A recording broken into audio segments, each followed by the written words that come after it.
Hey, thanks again for joining me. I'm your host, Derek Lane, Podcast for Success, The Fast Lane, your podcast for success. Again, thanks. I appreciate you joining me.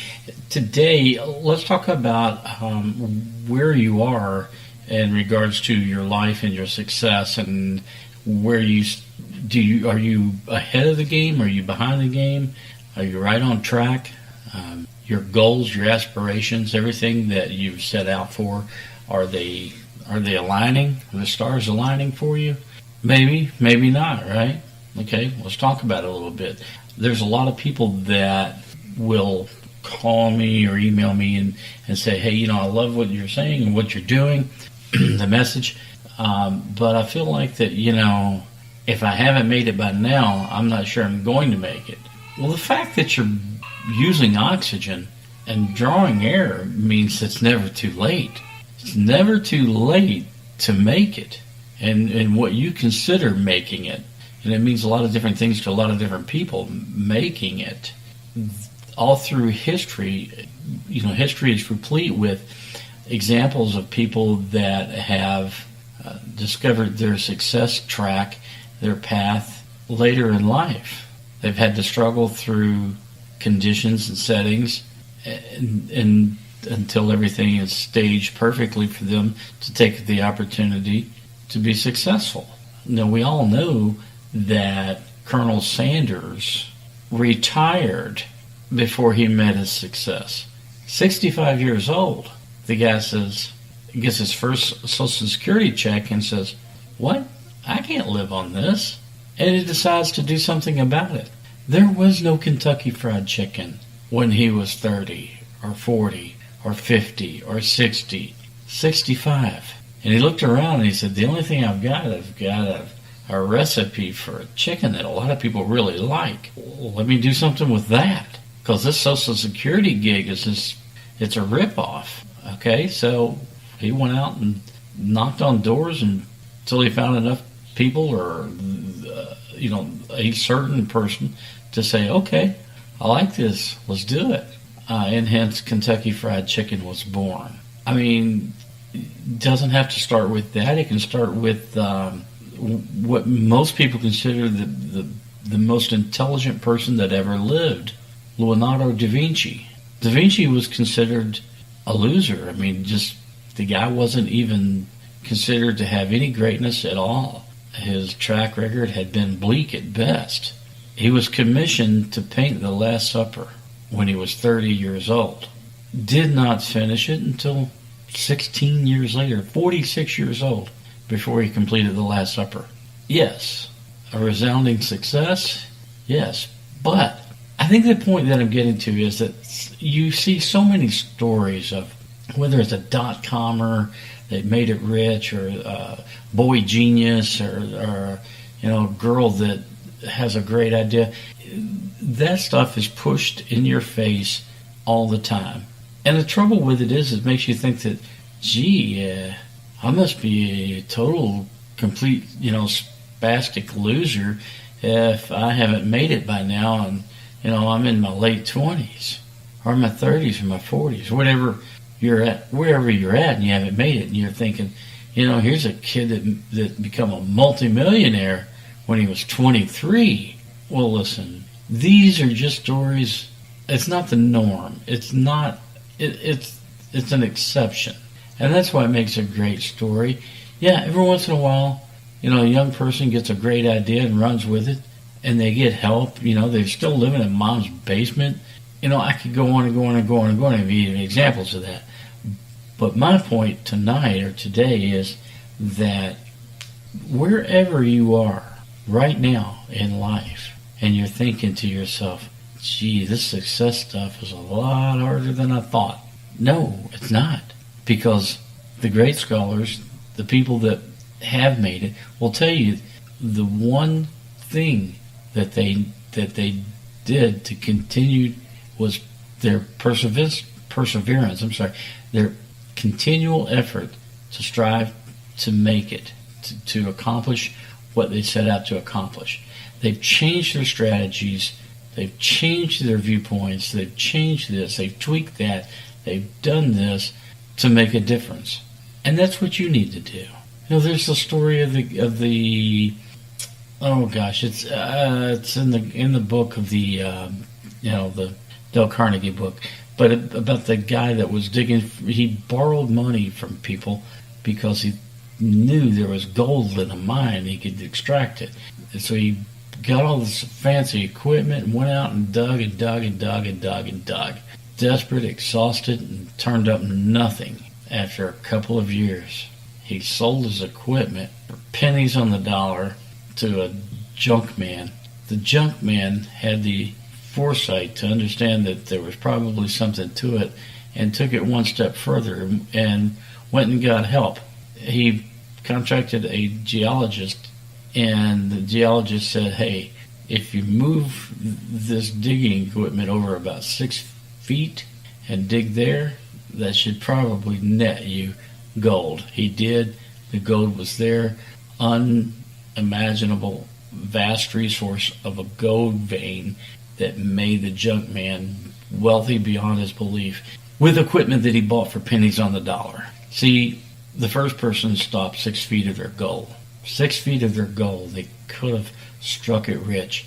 Now, the interesting story here is that this person did not wind up being a total loser in life.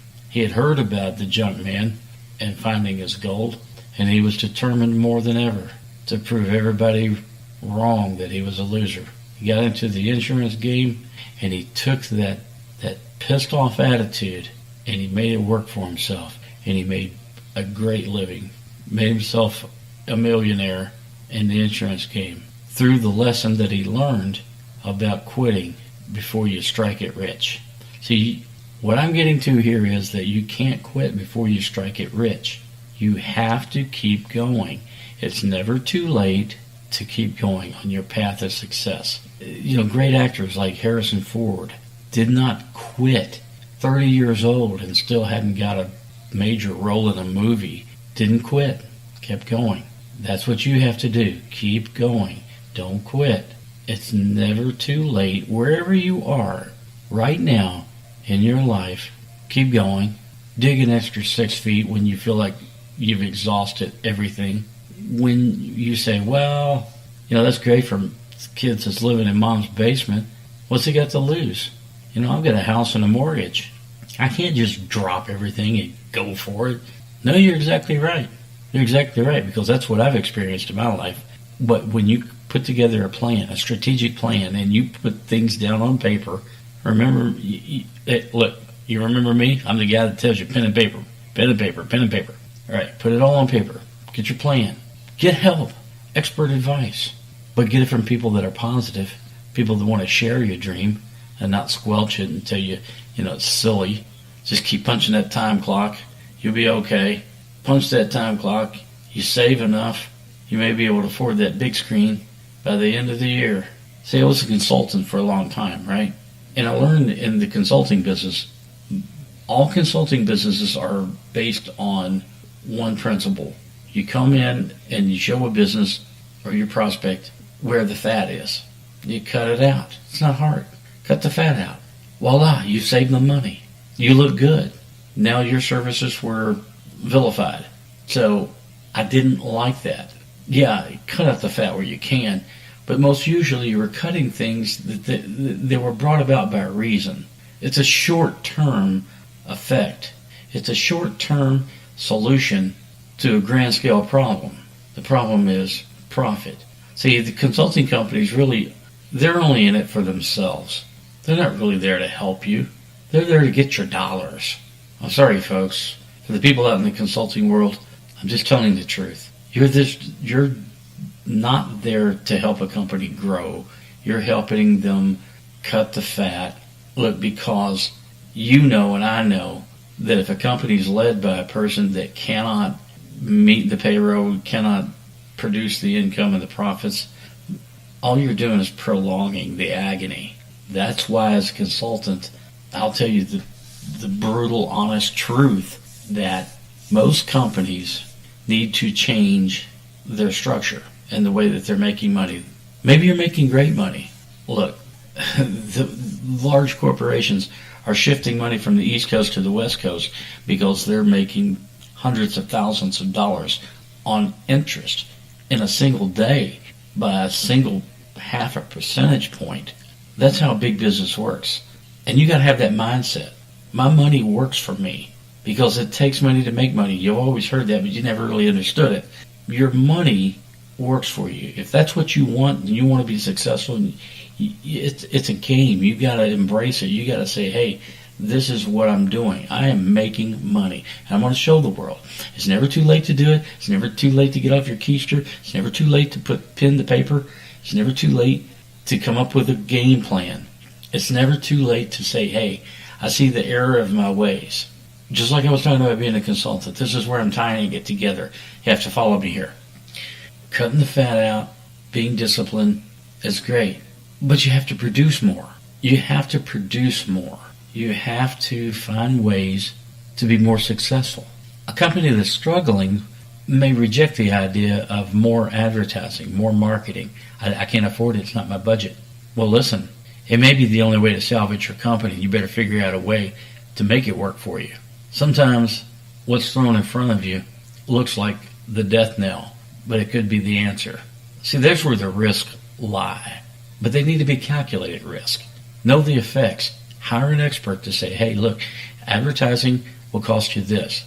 It'll take you to a zero balance in your cash flow, but the net return, it will be 5 times greater than last month's net flow, 6 times greater, 3 times greater, whatever the case may be.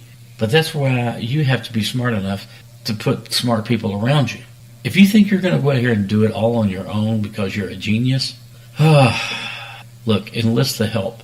It's never too late to make a difference. It's never too late to put together the plan, to go where you want to go, to be what you want to be, to have what you want to have.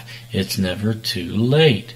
Whether it's your age, whether it's the company's age, the relationship you have with certain people. Look, if you're successful, you are a farmer of business, maybe not of soil and seed, but you're a farmer of business, and you cultivate a culture of success around you. You put in to be able to blossom and receive. You put in great ideas to get great profits. You create an atmosphere around you that encourages people to put in to reap the benefits and the rewards. I know, again, I've said it again, I get a little preachy, but you have to understand what's at stake. Your life is at stake. Your livelihood is at stake. What you do and who you are is at stake for the rest of your life. You want to continue the way you're going? Maybe you're successful. Maybe the answer is, hell yeah, I'm doing great. Good for you. Good for you. But if you're a large percentage of the population that's listening to this podcast and say, no, I want to change because my direction isn't as great as it should be, I'm not really giving you anything that's groundbreaking. I just want the idea in your brain right now that it's not too late to ask for the answers, to get the help, and move forward. Hey, listen, thanks a lot. I'm not going to belabor this point. Next week, we're going to talk about a little bit more about the psychological mindset of how to garner the things that you want to get, what's involved into a mindset of winning. Okay? So, with that, thanks again for listening. Derek Lane, your host, Podcast for Success. Listen to it on iTunes. Give me positive feedback, comments, reviews, only positive ones. Okay? You can leave me a voicemail, an email at it's Derek@FastlanePodcast.com. Derek@FastlanePodcast.com. I appreciate you guys. Thank you for listening.